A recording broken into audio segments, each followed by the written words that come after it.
Welcome into Rover Sports. We are here. We are recording live, and it says it's going right to the cloud. I'm very happy to get in my guy. I'm honored to talk to Jetscentral here.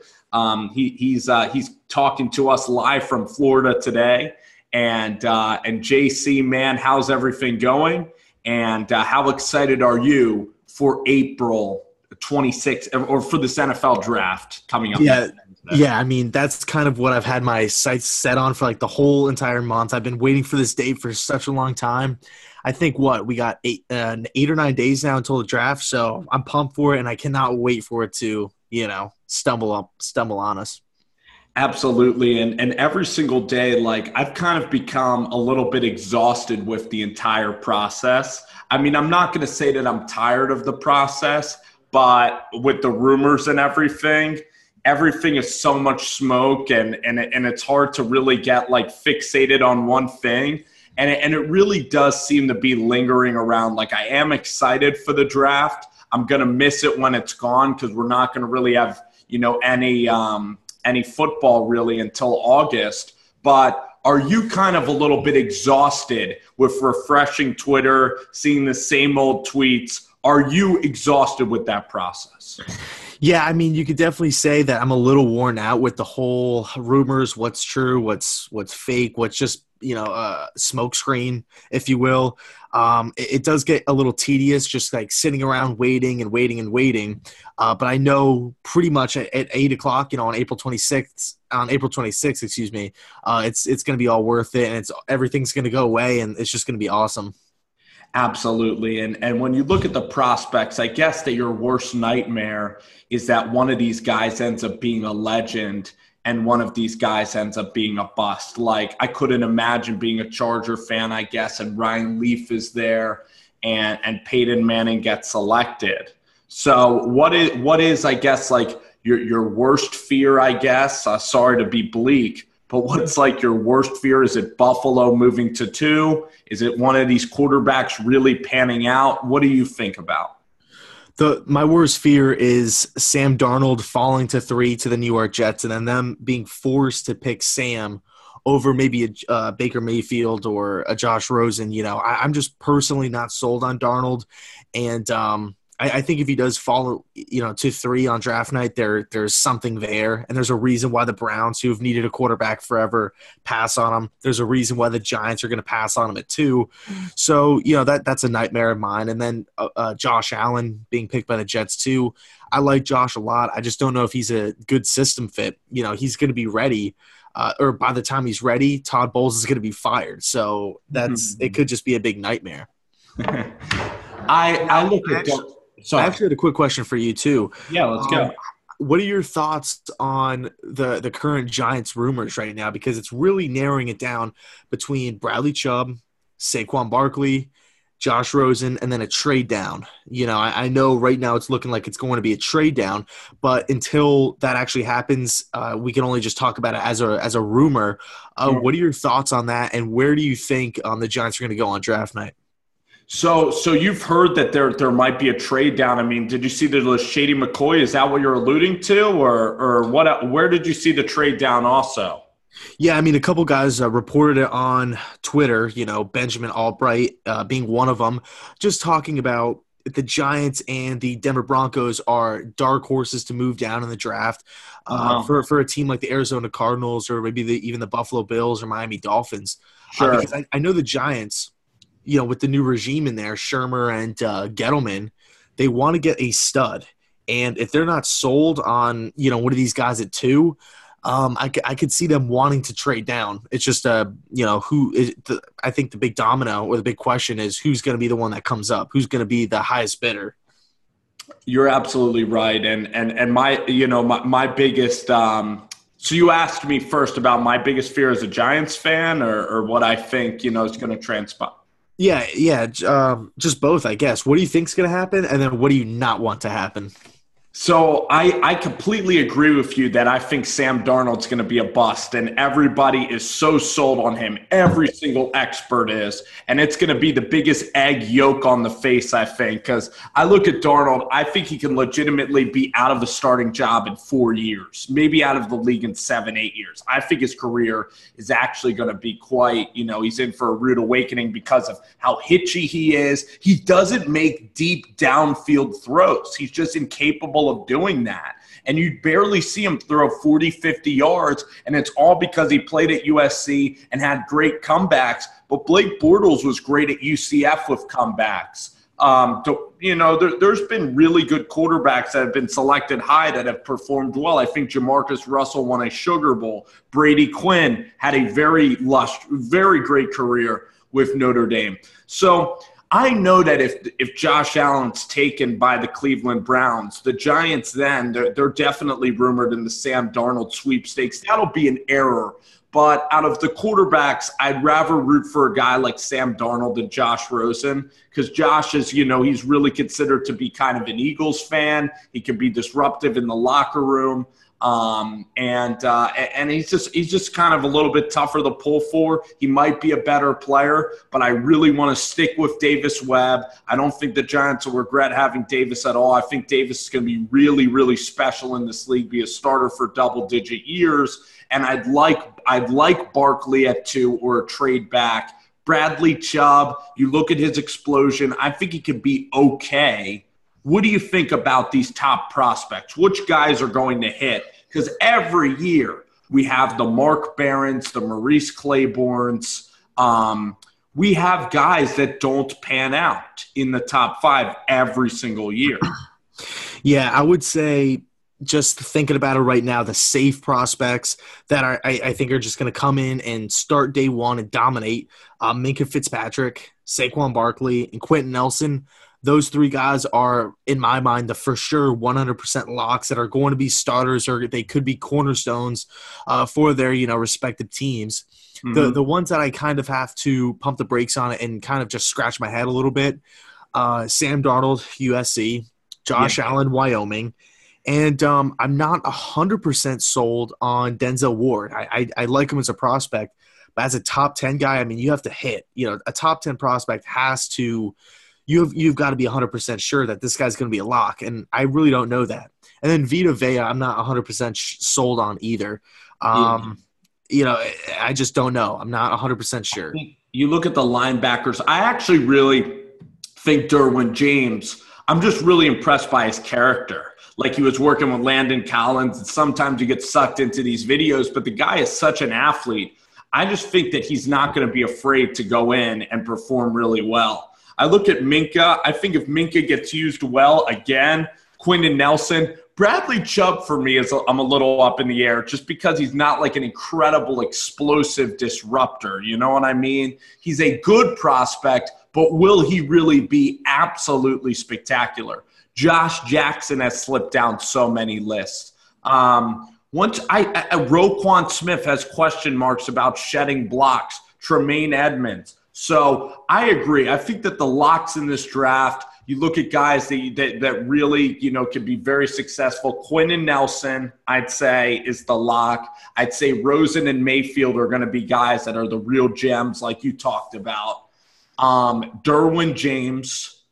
And then, when you look at the second round, I really think guys like Anthony Miller have a chance. St. Brown really has a chance out of Notre Dame. Ronald Jones has some of these guys have tremendous upside and potential.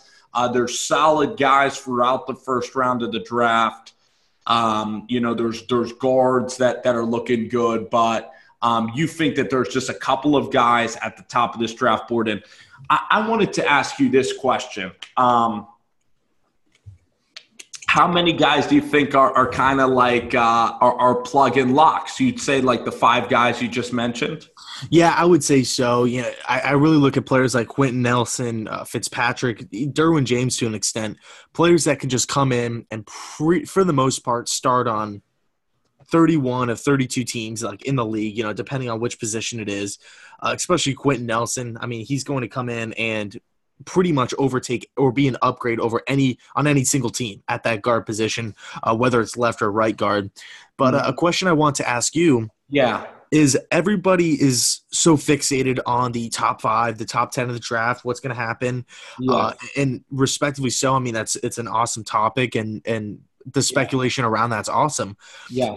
But everyone seems to forget about the top of the second round. You know, I mean, you look at teams like the Cleveland Browns, they have 3 second-round picks, I believe. You look at teams like the Indianapolis Colts, I mean, they have 3 second-round picks. And then, of course, your New York Giants, they're sitting there at the top of the second round. Yeah. Who are some guys that you think could be an impact or a day one starter, you know, in the second round?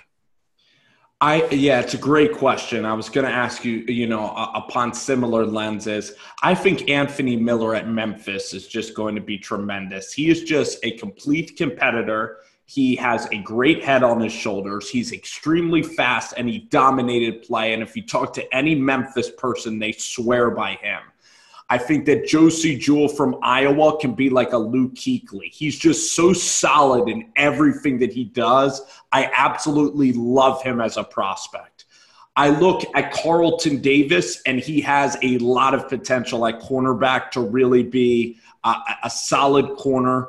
Will Colton Miller still be there? I'm not sure. The guy, though, that I really like is Ronald Jones. I think this guy can take the league by storm. He's a home run hitter. I like him even more than Sony Michel just because Sony's so big. It's hard to think of a runner that kind of had that, you know, same body type that's just a dominant player. But I like Sony as well. Darius Geis, so the running back class is just so deep. I mean, who are some guys to you? Do you look at the wide receivers being deep in this class? I guess for the Jets now, there's some offensive linemen, you know, that might sneak back there, like a James Daniels. Is there any guys who catch your eye on like the offensive line or what the Jets? Offensive line, you know, not too much. I mean, I've been sold on James Daniels for the longest amount of time. But a few guys that kind of stand out to me are pretty much a lot of the tight ends. You know, you look at Hayden Hurst and Dallas Goedert, Ian Thomas. You know, these guys I feel like could come in and make immediate impacts and can help out teams, you know, in niche roles like Ian Thomas, whatever, Goddard. They could either come in as blockers. They could come in, be red zone threats, be security blankets for maybe a team that drafts a rookie quarterback early and expects them to start. And then, of course, you have to take a look at the corners. You know, cornerback, I feel like, is really deep in this class. I mean, you know, you have King from South Carolina. You have Jackson from LSU. Yeah. You touched on Davis from Auburn. There's a lot of guys in this draft that Duke Dawson is another guy. We had an opportunity to meet him down at the Senior Bowl in Mobile. And Henry Tolliver. How about Oliver from Colorado? How about this name? What? Go ahead. Jair Alexander. I haven't watched a lot of tape. What do you think about him? I mean, do you think he looks pretty decent as well? Yeah, you know, I like Oliver better, to be honest. Now, I know that's not the popular opinion, I guess, because Alexander's right now being, like, I think mocked as a top 20 pick, and Oliver seems to be sliding into round 2. But my personal preference, you know, as opposed to, you know, if I could take one of those guys, I'm taking Oliver. I prefer the bigger corners, the more athletic corners, as opposed to the shorter, more shiftier ones. I agree. And also, you know, some of these guys just have interceptions and returns for touchdowns, and they really get, you know, preempted it, you know, because of just their highlights of just like easy interceptions, you know, like pick sixes. But you look at some interesting corners like Anthony Averett's a guy who just like has always played solid defense. And you could find corners late, though. Like Jalen Mills is a 7th-round corner. And I'm sure like even I think Tremaine Johnson might have been like a 4th-round pick or something coming out of a smaller school. Yeah, of course. I mean, true cornerbacks, like in general, you can find them late. I mean, the top attributes that, you know, I personally look for if I was a GM of a team is athleticism. You know, if you could get a really athletic cornerback in the building that has or paired with like a high motor, a high will to win, really competitive. If you could pair those two things together, I think you could get players like Richard Sherman, like Josh Norman, you know, 5th-round pick, 6th-round pick, Trumaine Johnson, 3rd-round pick out of Montana. You know, and then of course, you know, you can find steals. Janoris Jenkins, 2nd-round pick. even though he was pretty highly regarded, had some off the field issues. He comes in and is an absolute stud for the Rams. And obviously, he's dominating for your Giants right now. So cornerback, I mean, that's a position that I love watching. I love watching tape on, and it's actually my favorite position on the defense. Yeah, because you can tell exactly how they do. And with the linebackers, sometimes it's harder to study. Defensive tackle are hard to study because it's hard to find their numbers. It's hard to find how they do against a run sometimes. And as we grow in this, I've definitely paid more attention to other positions. I wanted to ask you about Dez Bryant now. As we have a couple of more minutes with Ian here, Jetscentral, we're getting ready for the NFL draft, and this year I'm gonna go all probably 4 rounds really deep of focusing, and then as the 5th round goes, I'll mostly watch for quarterbacks. But I'll talk to you a little bit about the draft process in a bit. I wanted to talk to you about Dez Bryant, though. You're the New York Giants. You have Odell Beckham Jr. Is it hypocritical to say that Dez is a distraction, but yet you have Odell Beckham on your team? You know what I'm saying? Like, isn't that kind of a hypocritical argument? And the other point is Eli Manning's 36 years old. I know Brandon Marshall didn't work out, but how many years does Eli have left, and why not go all in? Me personally, I'm not sold on this whole Dez Bryant to the Giants thing. I mean, I know you're a Giants fan, and it could be pretty exciting thinking that you can get Dez Bryant. I mean, he's been a top 5 guy, or he was a top 5 guy at one point. I mean, obviously his production has dipped, and he's pretty pricey, and he's getting up there in age, so that's why the Cowboys obviously released him. But I think overall the fit with the Giants, I just personally want to see the Giants go back to the blue-collar, smash-mouth, run the ball, win games, waste the clock, play good defense, let Eli manage the game. Don't let Eli Manning, an interception-prone guy, going out there and throwing 45 times to receivers that are going to be head cases. I'm open. Eli, why aren't you throwing me the ball? I mean, they have Sterling Shepard, Odell Beckham, Brandon Marshall, Evan Ingram. I mean, yeah, Dez Bryant to that list.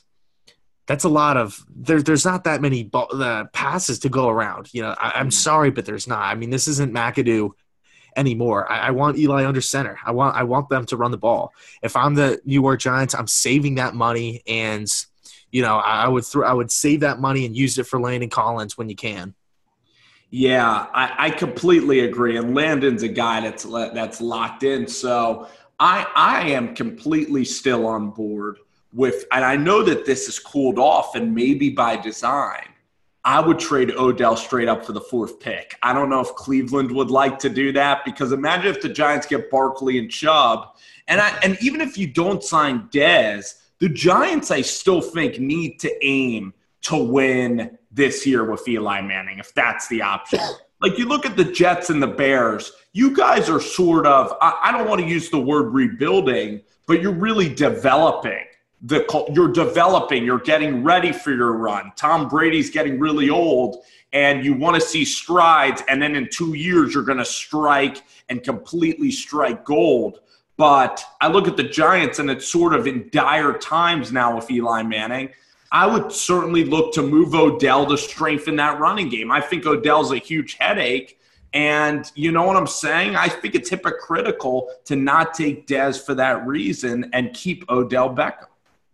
Yeah, I agree with you. I mean, if that trade is in fact proposed on draft night or whenever, the 4th pick for Odell Beckham, that's really enticing, for the New York Giants. I know if I was in charge, I would do that trade. I would select, I would receive the 4th pick. Yeah. And I think, I really do believe that would be a smart thing. I mean, I know it's not what the fans want to hear. I know that's not what the Giants nation wants to hear, because right. Odell is such a star. The Giants get so much media attraction, so much fan attraction, because of Odell. I mean, simply because of him, whether it be the one-handed catches or the great stats or the sideline antics, whatever. And obviously he brings in a lot of money for jersey sales and whatnot. But overall, I think the Giants, I would rather have the 4th pick than Odell Beckham if I was running the New York Giants. Do I think it'll happen? No. I don't know if he carries that kind of value either. What team do you think that he'd be a smart move to? What teams do you think it would be smart to look for Odell? Like the Niners, you think? Saints. New Orleans. New Orleans. I think if you pair him up with Drew Brees, a guy that can really calm him down and really say, Odell, look, you're not bigger than the team here. New Orleans, kind of a smaller market. He's going back home. Maybe that'll bring him down to earth a little bit as opposed to being in Manhattan, So I look at the Saints, and plus they can compete for a Super Bowl. They were literally one play away from the championship game.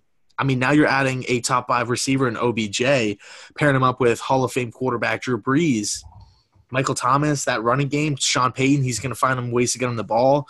But the only thing is like, what compensation can the Saints give up that's actually worth something that's not like totally insane, like first round pick, a second round pick, all that stuff. So yeah, I look at the Saints. Yeah, absolutely, and you just look at how deep the NFC is. It's going to be tremendous. The last question I wanted to ask you before we get out, I really appreciate Ian stopping by. It's fun to just talk before the draft. It's fun to talk a little Dez Bryant and just pick your brain. How excited are you for the first preseason game when your guy is going to be playing 2 quarters of football? How excited are you for August to roll around and to see like your guy out there playing, whether it's Baker or Josh Rosen?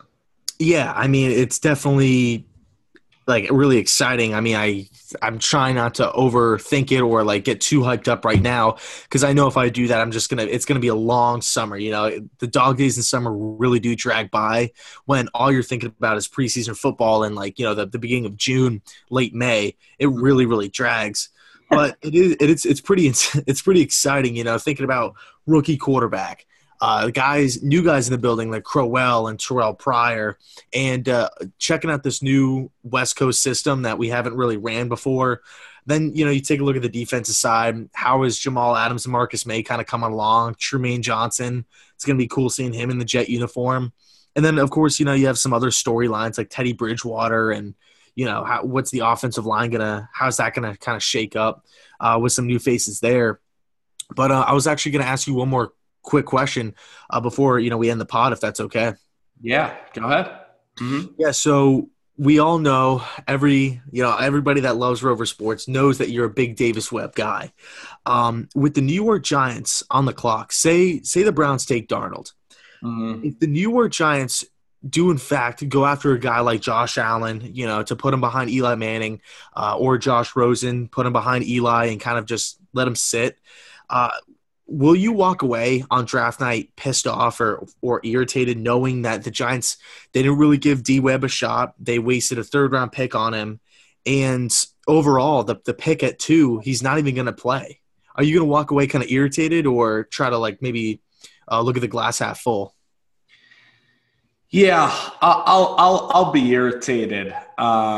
Especially like Josh Rosen, because you look at the Philly guys, Eli Apple and Justin Pugh didn't really work out. And I know Rosen could be successful, but, it's just like he does have questions whether he loves football or not. Josh Allen's like a very rootable kind of character like Davis is. I'd be extremely, extremely like to the point of just, utter infuriated, I guess you could say, if the Giants move Davis Webb like in this offseason. And like that would be a nightmare, because say Davis flourishes, that will test your fandom. That'll be like, I'm going to root for the Giants always, but it's ridiculous. You can't support it. It's almost like a player, that it's almost like your favorite player on another team used to be on the Jets. You're still kind of going to root for that guy, and you're going to root for your team on Sundays, but you're going to be less like invested. And if Davis is starting, it's just going to – if Davis comes in and he's the guy, you're going to completely be all in, because your plan's going to be implemented. You're going to be just watching and rooting, and I'm going to be all in with Gettleman and the plan and just watching it unfold, because they would have listened to my opinion, which would have been cool. I guess you're always going to root for your team, but then I would sort of be a little bit detached. Like, say that they take Josh Allen or Rosen and it doesn't work, I would be upset, but I would almost be like, kind of told you so, Giants, shame on you sort of deal, because again, you just can't control it. Yeah, I mean, the one thing that I feel like fans and media have to remember about Davis Webb is, I mean, this guy's a lot. Has a lot of tangible things that you can work with. You know, big arm. He's 6'5", so he's a tall quarterback. He's a pocket passer. I do think his game is similar to Eli Manning's. Beautiful deep ball, quick release. I mean, he was the Senior Bowl MVP. Put up crazy stats at Cal and Texas Tech for that matter. And I mean, the guy he was highly thought of. I mean, you don't just draft like a guy in the third round if you just have zero hope for him. You know, I believe in Webb, and I think want to see or get some closure at least before the Giants just completely shut the door on him. Yeah, and then the thing is, I just want to see Webb no matter what. I want to see the guy have a full-blown preseason of football on tape to watch because I'm dying to have the guy compete. McAdoo stashed him. There was no communication between Ben McAdoo and Jerry Reese. In fact, Davis Webb, when he got the call in, he thought it was going to be the New York Jets because he literally didn't even talk to the Giants throughout the process. They just plucked him off of a big board, and they just kind of it's like Davis Webb's like rolling down the Nile River, and the Giants just simply just happened to just kind of place him and throw him into this mix. And the whole Geno Smith thing, I don't believe that at all. I don't trust really anything from the McAdoo regime. And no matter what, say it's Rosen or Allen versus Webb, I'm still going to really be rooting for Webb, and I want there to be honest competition. Throughout the slots. I just want Davis to get an opportunity. Yeah, I mean, it's tough because every fan knows, every coach, player knows, if the Giants do, in fact, go quarterback 2, he's instantly going to have the edge over Webb just based off of, your mindset. I mean, you look at RG3, Kirk Cousins. You can even look at Bryce Petty, front pick, doesn't really get his shot until it was kind of too late. So it kind of sucks in that regard. But I would say if the New York Giants do go for a quarterback at 2, I would prefer Josh Allen over Rosen. I like Rosen better as a prospect, but I don't think Rosen is I don't think he should be on the bench. I think Rosen needs to be starting by 3 weeks into the season. I think Allen's the perfect developmental quarterback to sit behind Eli. He's calm. Yeah. Very, very, very likable, a very just eager to learn, I think, patient, in a very good way. And then you kind of have the opposite of Davis Webb, if that makes sense. Davis is a guy that honestly is a little stiff when throwing the ball. He's not perfect, okay? His upside isn't even incredibly high. He's a little bit slow at feet. And that's the thing is that Davis, if he's going to not succeed, it's because he literally won't have the talent. The one thing I want for Davis Webb is if the Giants select a quarterback at 2, I've seen this happen to guys like A.J. McCarron, for example, or some quarterbacks, even like Petty. I'm trying to think of other guys. Even Chad Kelly, you're seeing it now, where they were competitive alpha males in college. But when they get to the pros, they just kind of give up and apathy starts to set in and doubt. And then they are just accepting of being a backup quarterback. Yeah, that's a great point. That's not even talking. Drive just stops. And the one thing I want with Davis is throughout his whole career, I want him to have that never sleep attitude his entire career. Yeah, I mean, that's something that I feel like it's put in the young quarterbacks' heads pretty early. Just the mindset of I can go out and dominate in practice. I could dominate in preseason, but no matter what I do, I'm not going to get the starting look. I'm not because of whoever is in front of me. Imagine the scenario if the New York Giants, go out and select Rosen, right? With the number 2 pick. 3 games into the year, Eli Manning throws 4 picks in a game, which is, that's a real possibility. After the game, Rosen goes on Twitter and tweets the shrugging shoulders or something like, I don't know what Shermer's problem is. I wouldn't throw 4 picks in the game. That's the kind of things that you have to worry about with Rosen as opposed to Josh Allen. I could never imagine Josh Allen doing that thing. It's just or throwing a coach under the bus or throwing a defense or a receiver under the bus. The good news is if you select Josh Allen, though, like here's the thing. If you select Rosen, there's almost a guarantee that him and Webb, they're going to be combative. It's going to be like a huge kind of fight. But, the thing is with Josh Allen is that like when you look at a franchise quarterback as a fan, you got to try to you want to feel like you're invested, like you're going to love this guy, like you're going to defend him against everybody. And even when you said stuff about Eli Manning, you sort of brace because Eli is just totally in the trust tree. So you look at if Allen beats out Webb, you would have to admit that Allen's accuracy would have to be pretty damn good then, if that makes sense. Like, here's the thing. If Allen is who we think he is, Webb's going to beat him out. Like, I probably would take Webb over Allen, seriously, for my quarterback projection. But then if Allen happens to beat out Davis, Allen's such a good kid. You're going to wish Davis the best. Davis is going to thrive somewhere. It's just going to be very healthy to have those guys in your building. And Josh Rosen, I completely see that going south. I don't think that Darnold has the upside. So out of all the quarterbacks, it would be a Josh Allen thing that I'd be the most comfortable with. But, yeah, it's interesting, man. I think there's going to be 2 days where Shermer gets to see Davis Webb, and that's going to be crucial. It's just really frustrating, I'm not a Giants fan, but just like from an outsider looking in, I could tell it's really frustrating because it's like, you look at a guy like Webb and he has so many things that you can kind of bet on, with the arm and the release and whatnot. And he was a 3rd-round pick. So if you draft a quarterback, it's basically a wasted pick.